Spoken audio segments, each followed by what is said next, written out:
Praise the lord. విజయశీలుడైన యేసు క్రీస్తు నామములో మీకు అన్ని విషయములలో విజయము కలుగునుగాక. ఈ దినపు యేసయ్య జీవపు మాట సంఖ్యాకాండము 10వ అధ్యాయం 9వ వాక్య భాగము. మీ శత్రువుల నుండి రక్షింపబడుదురు. యేసయ్య నామములో ప్రతి స్థలములో ప్రార్థించుచున్న అన్ని విషయములో జయమును అనుభవించుచు జయవీరుడైన క్రీస్తు యేసు నామములో అన్ని విషయములలో అత్యధిక జయమును పొందుచున్న నా దేవుని ప్రియులారా, మన యేసయ్య మనలను అన్ని విషయములలో రక్షించే దేవుడై ఉన్నాడు. అన్ని విషయములలో జయమునిచ్చే దేవుడుగా మన పక్షమున నిలిచి ఉన్నాడు. అనేక మంది ఆత్మీయులు శత్రు కార్యముల చేత బాధించబడుచు ఉన్నారు. శత్రు కార్యములు భయమును కలుగచేసి ధైర్యమును పోగొట్టుచు భయకంపితులుగా మార్చబడినట్లు చేయుచున్నాడు. సమాధానము లేకుండా చేయుచున్నాడు. నెమ్మదిగా బ్రతకనివ్వకుండా చేయుచున్నాడు. కలవరాలు కలుగు చేస్తూ నలుదిక్కుల నెమ్మది లేకుండా ప్రాణభయమును పుట్టించుచున్నాడు. చేయుచున్న పనులలో ఆటంకములను అవరోధములను కలుగు చేస్తూ ప్రతి పనిని విఫలముగా మార్చుచున్నాడు. కీడును, నాశనమును, అపాయమును, ప్రమాదములను కలుగు చేయుచున్నాడు. ఆత్మీయంగా ఎదుగుచున్న ఆత్మీయుల మనసును చెరిపివేసి గురుగులు చల్లి మనసును అపవిత్రపరచి క్రీస్తు సరళతల నుండి పవిత్రతల నుండి తొలగించుచున్నాడు. మోసకరమైన అనుభవాలలో మోసములో ముంచి వేయుచున్నాడు. శత్రు యొక్క కుయుక్తులు, మోసములు, అబద్ధములు, అగ్ని బాణములు, క్రియలు నిన్ను, నీ కుటుంబాన్ని, నీ కలిగిన సమస్తమును నష్టపరచుచు సమాధానం, సంతోషం, ఆరోగ్యం, ఆనందం, ఆత్మీయ ఎదుగుదల లేకుండా చేయుచున్నాడా? బెదిరిస్తూ భయపెడుతూ కృంగదీయుచున్నాడా? నా ప్రియనేస్తమా, భయపడకు, కలవరపడకు, కృంగిపోకు. మన యేసయ్య శక్తిమంతుడైన దేవుడు.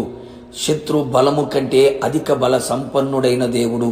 మనము ఆయన సన్నిధిలో ఉపవసించి ప్రార్థించి కన్యలతో ఆయన పాదములను తడిపి వాక్యమనే ఆత్మ ఖడ్గమును ధరించిన వారమై ఆయన మాటకు ఆజ్ఞలకు విధేయులమై ఆయన నడిపింపుకు అప్పగించుకొని ఆయన సన్నిధిలో మనము నిలిచి ఉండేదము. మనము పరిశుద్ధ పరుచుకొనేదము. నిశ్చయముగా యేసయ్య మనలను ఆయన సన్నిధిలో మనలను జ్ఞాపకము చేసుకొని శత్రులందరినీ వెళ్ళగొట్టునుగాక. శత్రు శేషము లేకుండా చెయ్యునుగాక. శత్రు యొక్క ప్రతి తంత్రములను, కుయుక్తులను కూకటి వేలతో పెకిలింప చెయ్యునుగాక. నీ పక్షముగా ఆయన యుద్ధము చెయ్యును.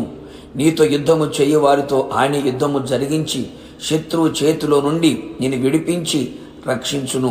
ఏ శత్రువు కార్యములు నీ మీద, నీ కుటుంబం మీద, నీ సంఘము మీద, నీ కలిగిన సమస్తము మీద నిలిచి ఉండక ఆయనే ప్రతి అగ్ని బాణములను చల్లార్చి ఆయనే అగ్ని ప్రాకారముగా నిలిచి శత్రువు బలమును అణిచివేయను. నిన్ను రక్షించును, విడిపించును, జయమిచ్చును, అని రాకడకు నిన్ను సిద్ధపరచును. ఆయనతో కూడా యుగ యుగాలు నిలిచున్నట్లుగా కృపదయ చేయును. ప్రార్థన. అత్యంత కృపగలిగిన మా ప్రియ పరలోకపు తండ్రి, నీ పరిశుద్ధమైన పాదములకి స్తుతి స్తోత్రం చెల్లించుచూ ఉన్నాం. ఉదయకాలం మరొకసారి మీ పాద సన్నిధిలో నీ మాట కొరకు ఎదురు చూచుండగా మా శత్రువుల చేతుల నుండి మమ్మల్ని రక్షించగలిగిన దేవుడిగా మీరు ప్రత్యక్షమైనందుకే మీకు స్తోత్రాలు. ఇప్పటికే అనేక మంది కుటుంబాలు, సంఘాలు, జీవితాలు కలిగిన సమస్తము శత్రువు చేత ప్రభువా నష్టపరచబడుతూ సమాధానాన్ని కోల్పోయి ఆశీర్వాదాన్ని అనుభవించని స్థితిలో అనేక మంది కృంగి ఉండగా, ధైర్యాన్ని పోగొట్టుకొని ఉండగా నిశ్చయముగా ప్రభువా మీ పాద సన్నిధిలో చేరి కన్నీళ్లు విడుచుచు నీ పాదాలు పట్టుకున్న నీ ప్రజల జీవితాల్లో శత్రువు కార్యములన్నీ కూడా నిర్మూలము చేయబడినట్లుగా, శత్రు మీద అఖండమైన జయం పొందినట్లుగా మీరే రక్షించండి, మీరే విడిపించండి, మీరే జయమును అనుగ్రహించి అన్ని విషయంలో అత్యధికమైన జయమును కలుగు చేసి రాకడకు సిద్ధపరచమని యేసు నామములో అడిగి పొందుకొని ఉన్నాము తండ్రి, ఆమేన్. నిశ్చయముగా మీకును మీ కుటుంబ సభ్యులందరికీ విరోధముగా లేచిన ప్రతి శత్రు కార్యములన్నిటిలో నుంచి నా దేవుడు విడిపించి రక్షించి జయమిచ్చునుగాక. ఆమేన్. God bless you.